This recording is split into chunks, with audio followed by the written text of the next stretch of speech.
Hello my friends and welcome to my YouTube channel. My name is Yvonne Rose. Hi guys, I'm the driver. I'm the designated driver, and we're heading down to Islamorada today.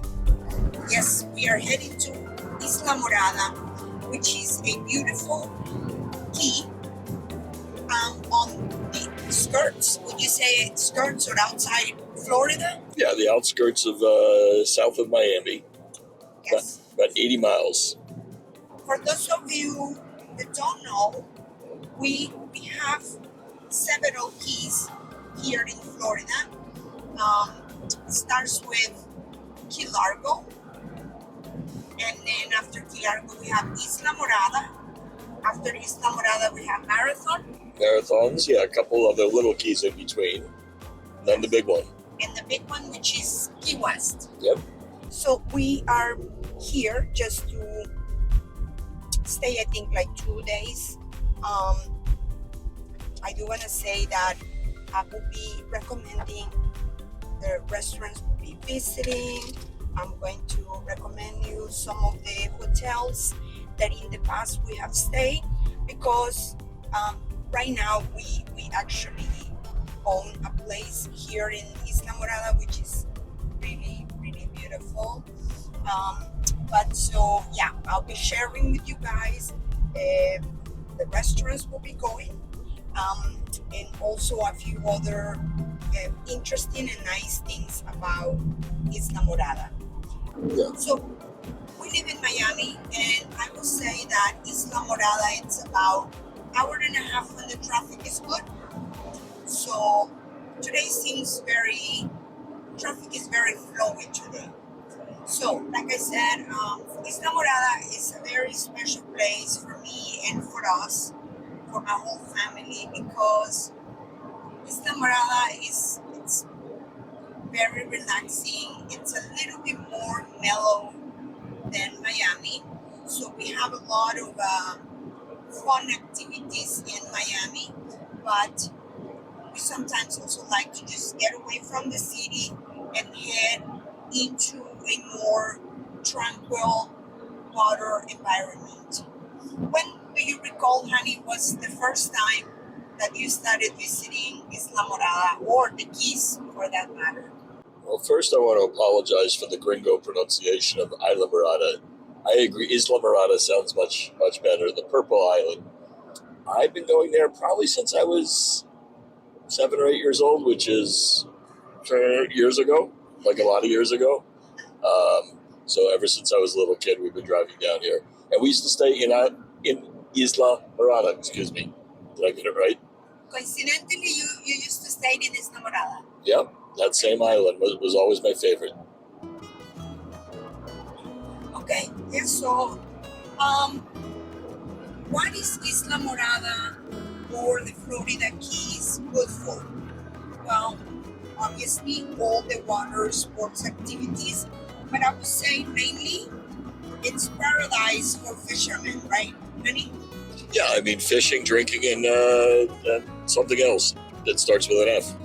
Okay, alrighty then. But what can you tell us about fishing here in the Keys and specifically on Islamorada? No, fishing is great. You have on the inside, like towards Florida Bay, you have the close to shore fishing.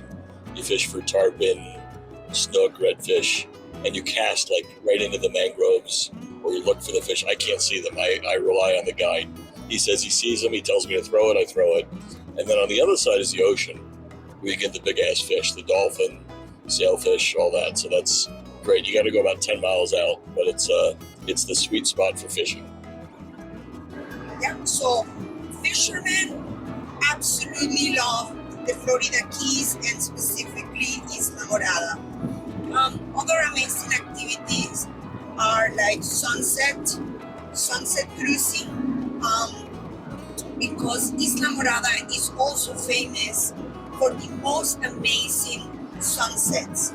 Islamorada refers to the Purple Island, and it's because close to the sunsets you start getting all these different shades of pinks and light blues turning towards Purple again. I will make a video for you guys, and it's just so beautiful. So the sunset cruising is something that is done a lot here. Other activities include, of course, jet skiing, paddleboarding, and it is very famous for sandbar partying and entertaining, because there is no many beaches on the Florida Keys, right, honey? Or there's No, they're kind of rocky, and I've been informed by somebody in this car, and I'll give you a hint, it's not the dog, that our boat should not smell like fish. So I'd say the sandbar and the sunset are our top activities. Not a lot of fishing goes on. That's better. It's always better to have somebody else's boat for that. Yes, you ain't fishing in my beautiful pontoon. I won't stink it up. The Don't worry. pontoon is for pleasure, little wine and champagne, good music, going to the sandbar. If you want to go fishing, then you gotta charter. But let's go back to sandbar. How do you describe the sandbar? Right off from mile marker 84 is a channel, Well Harbor Channel, and it's an incredible, huge sandbar. I'd say on weekends, 200, 300 boats there. They call it the Miami Sandbar because all the damn people from Miami come down and inhabit it. But it's crazy. Wrong with It's the crazy. Miami people. No. I love the Miami people, except when they come down, like me.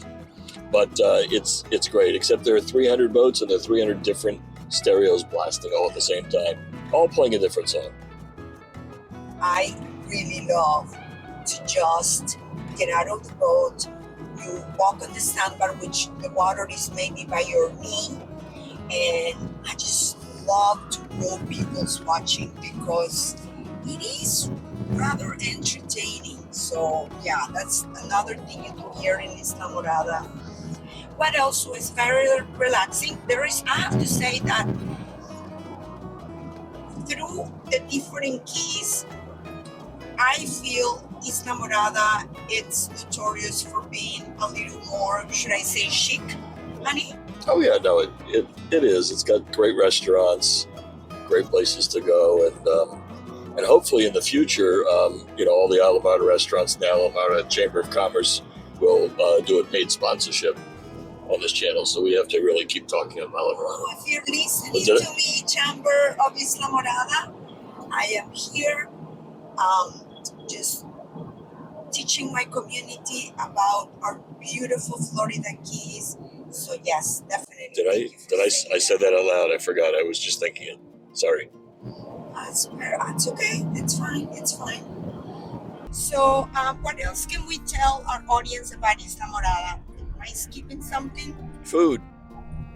Tell them about food. I have to say something. So fish is incredibly fresh here, and like you would almost feel bad to go to the supermarket to buy fish because you're supposed to fish it. I tried that once. I went and I asked the guy if he had fish. He looked at me and says, "Yeah, go get a bowl." So when you go to the local restaurants, the fish guys, whatever you order, the shrimp, and the Florida stone crabs, right? Like, yeah, right behind our house is one of the best stone crab territory. You see the traps out there all the time, and they bring it right up to a place called the Square Grouper. And I think the fishermen come in at in the afternoon, and those same stone crabs are on your plate that night. So it's incredibly fresh.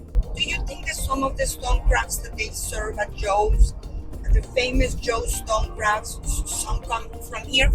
Oh yeah, Joe owns. They own half the crab traps out there, but there are a lot of other private trappers too. So there's some other guys, but between here, Islamorada, and Marathon on the Florida Bay side, that's stone crab territory. That's where you find them. One of the only places in the world you can get them. That's why they're so damn expensive. And guys, I have to say that right now, past hurricane season is the best time to come and visit the Keys, whichever key you choose. I would say that season is from November, especially stone crab season, November through, what is it, May? Mid-October until end of April. Yeah, So yum, yum, yum. I love my stone crabs, and we are probably going to be enjoying them tonight. And half the price of Joe's. That's not too bad. Yep.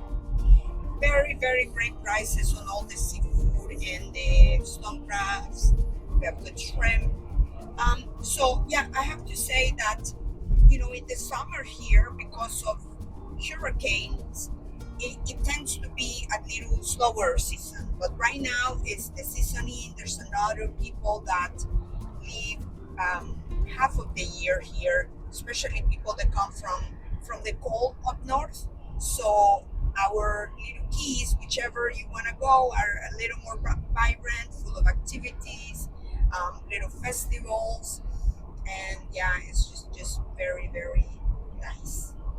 Years ago, I came down here and a fishing guide gave me the maxim of Keys life. You don't need shoes or underwear down here. So I follow that lead. I do wear my underwear and my shoes. Well, I wanted to say, guys, I'm so sorry that the video on the road was very noisy. Yeah, it has to do with the fact that I was riding in my husband's car. I'm gonna blame it on that. And then my microphone didn't work. But even though my microphone didn't work, my job as a good wife is to still blame him. It's his fault. Something doesn't work with the equipment, it's not my fault, it's his fault. Yes, dear. Okay. Yes, darling. Yes. So I'm sorry it was a little bit noisy, or I didn't sound as beautiful as I sound right now. But we're heading to our favorite restaurant in Islamorada, and this restaurant, guys, is called Square Grouper. And the reason why I want to talk about this here in the kitchen instead of the restaurant is because it's gonna be loud, and I want you guys to understand. We'll take some pictures there, though. We'll send you some pictures. We will, but I want you to tell our audience about why is this restaurant called Square Grouper in Islamorada, please. Square Grouper, there's an industry down here in the Keys. It was formerly pretty active, although it's still pretty active. It's called drug smuggling. Drug smuggling. Drug smuggling. And the fishermen, every fisherman over the age of 50 was probably a drug smuggler down here. And so they used to ask, where are you going? What are you fishing for? They say Square Grouper. And the square was a bale of marijuana, a bale of cocaine.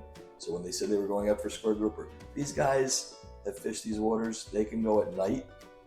They don't need to run lights, and they can smuggle. So they smuggled. So they're naming the restaurant in honor of that. Welcome to Square Grouper. This is the fabulous place where we today will have the most amazing stone crabs on the second level. And you will continue seeing the history of this amazing restaurant. I also want to talk a little bit today about the Keys and my outfit, because in the Keys we don't dress the way I dressed in Miami. In the Keys we are more casual. So what am I wearing today? Prada loafers, Sarah skirt. This is a vintage rock and roll t-shirt that my husband gifted me. I have a beautiful Hermes shawl, and my cute little handbag is by Marnie. Because in the Key, life is so much easier. But can't wait for you to see and try the stone crabs. You love them!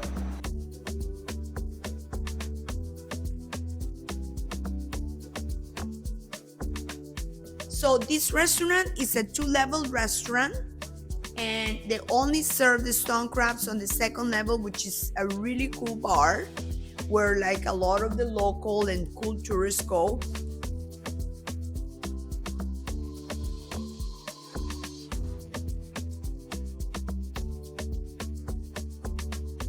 When you go to this restaurant, there's all sorts of photography of, I guess, honey, what is it? But this is the police capturing those Square Groupers, right? Pictures of guys standing on top of bales that they seized, the cops seized. But why in the nickname did they choose A grouper. Is a grouper kind of like a bad fish, like doing delinquent things? Why couldn't they say square dolphin? It's a big old fish.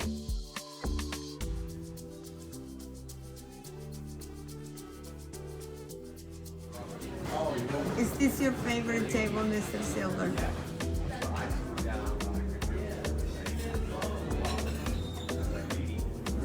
But the most important thing about this restaurant is their stone crabs, right? Oh, yeah. They have cheap stone crabs from $4.20 in the afternoon until 6 o'clock. So, honey, what can you tell me about Cheeca Lodge? Well, this was part of the original pioneer area of the Keys. People came over from the Bahamas. The Pinder family came here, and they created a pineapple plantation. Then years later, the Coca-Cola family came in, and they saw what a beautiful place this was, and they bought it, the Woodruffs. And they kept this for many years until they sold it off to build this resort, but they kept their house here. See where that main lodge is over there? They had a house there. I think they had it for 99 years, and then a few years ago, it ran out, and they tore it down and put up a new hotel. Oh, wow. So that's your history lesson for today. And this place has been a really beautiful memory builder for us, right? We have for several years just always come and stay here. There are these private little casitas. And so here we are into the Casitas by Cheeca Lodge, which is what truly made me fall in love with Islamorada. So these little casitas, about 1,000 square foot each, 2 bedroom, it's just such a cozy ambience. You have a private beach, and it's truly, truly beautiful. So if you want to have a little more intimate Cheeca experience, I highly recommend the casitas. And also here in this pier on the afternoon, like you can take a pontoon that will take you to do the sunset cruising, and you can also schedule things like paddleboarding, jet skiing, and Cheeca is also a private club. So for people that come to Cheeca with their boat and have lunch or dinner or hang by the pool, it has an amazing spa.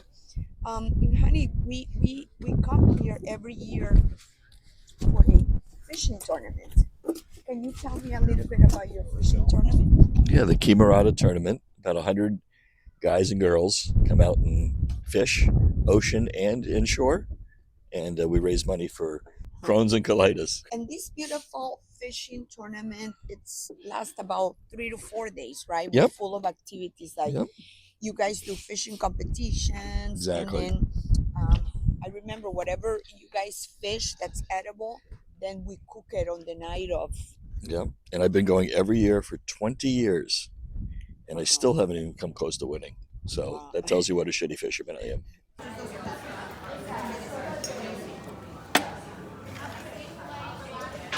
Bon appetit, honey. Thank you. You want a picture before I destroy it? Yes.